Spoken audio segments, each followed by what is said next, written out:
Hello, everyone. And Lewis, that was a great lead in to my topic today on growing your network. Before we get started on that, though, let me remind everyone to grab a pen and paper. We're going to go through about 8 minutes on our huddle. Then I'm going to give you a prompt, and then we're going to pass it back to McGuire and our fearless leader, David Rutz, as he's going to cover some great details for you today. But if you've not been on a huddle before, welcome. My name is Ellen Wynn. I've been with DAC since June of 2018. I'm a field leader, independent broker, just like you are. And I have experienced great success over my time here with DAC simply because I stay plugged in and I keep moving forward, promoting DAC, our products, and growing my team and growing my network. But today I want to talk to you about growing your network. Before we get into that, though, I want to share our funding story, and let me mute my phone. It keeps making all sorts of noises here in the background. Our funding story for the day is we had a general contractor in Rhode Island who needed a couple $100,000 for an upcoming contract. The bank was able to provide all that they needed, but $75,000.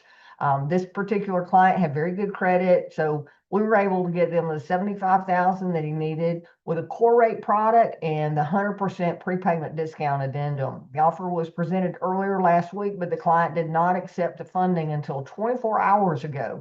Once he accepted and completed the online checkout, he was funded instantly. So with that story, sometimes we don't get that instant gratification of someone applying and getting funding immediately. That client needed to weigh out their options before they accepted our offer. But congratulations to our broker on that particular client, and most importantly, congratulations to that client. Now they have the funds to do what they needed to do.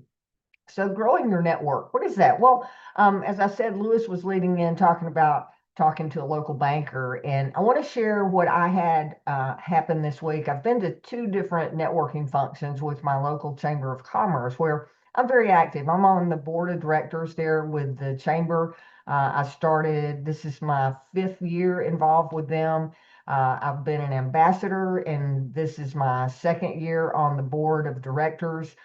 So my name is really well known in the community. And in these 2 particular meetings this week, we had an opportunity to stand up and introduce ourselves quickly to the room. Well, the room was full of local bankers in the first meeting that I attended, and there were several different employees from one bank and several employees from another bank, and they got to introduce themselves before I did. So when my opportunity rolled around to stand up and say who I was and what I did what we teach in the training, and that is, hey, my name is Ellen Wynn. I'm an independent broker with DAC.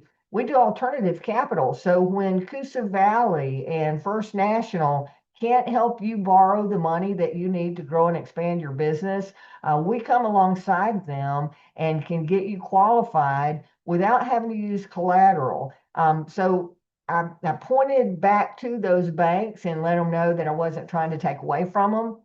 And just my intro alone, those bankers were interested in wanting to talk to me and get more information about what we have to do. So I made it a point after the meeting to exchange information with them and then follow up with them by email, sending them the banking flyer out of our resource center, right? And if you don't know where that is, it's under the funding section in our broker resource center. You can go in and add your name to the bottom of that and send that over as an attachment. So they have this nice printout, very professional, done by DAC, and it makes you look really good. Then in that conversation, you want to make sure that you communicate how you would like to receive leads. In the past, I've had some bankers that would just give my name and information to their client, and maybe the client did or didn't reach out to me. I like being able to respond back to those folks that are sending me referrals. So a great suggestion on that is, if you have someone that's going to be that referral partner, just have them do an email introduction, connecting you with the client's email and phone number and your information in that as well. That way there's a documented trail of where those referrals are going, and you've got a way to report back to the bank of, hey, I was able to help this one, or no, I wasn't able to help this one, because our goal with DAC is that we can help those clients get through to the point to where they actually are eligible to get bank funding and help them grow their business to that level. Now, also in that conversation with the local bankers, one of them said, hey, have you met Jason? And I said, no, I haven't. He happened to be there at the same event. I saw him stand up. He introduced himself as a bookkeeper, but the banker and bookkeeper there had been working together in a BNI group. And he said, you really need to meet Jason. He's a great networker, and he works specifically with small business owners. So I went straight over and had a conversation with Jason.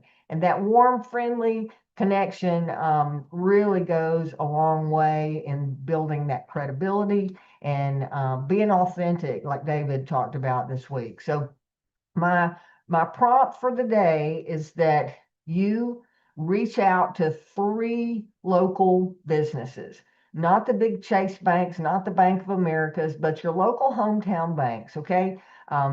This particular scenario that I just mentioned was a local credit union that is community oriented, and also a local bank, again, community oriented. They're the ones that have more flexibility with being able to do referrals, and they're locally owned and operated. Those are going to be the ones that are really focused in on building relationships, and they're going to be able to be the ones that help you. So 3 of those reach outs today, either by phone, text message, or email, depending on how you know them, or maybe you just walking in the door. I know lots of parts of our country are still in terribly cold weather, so that may not be conducive for you to do that, but do 3 of those reach outs today. Okay, that's my message for the huddle. So we are going to break.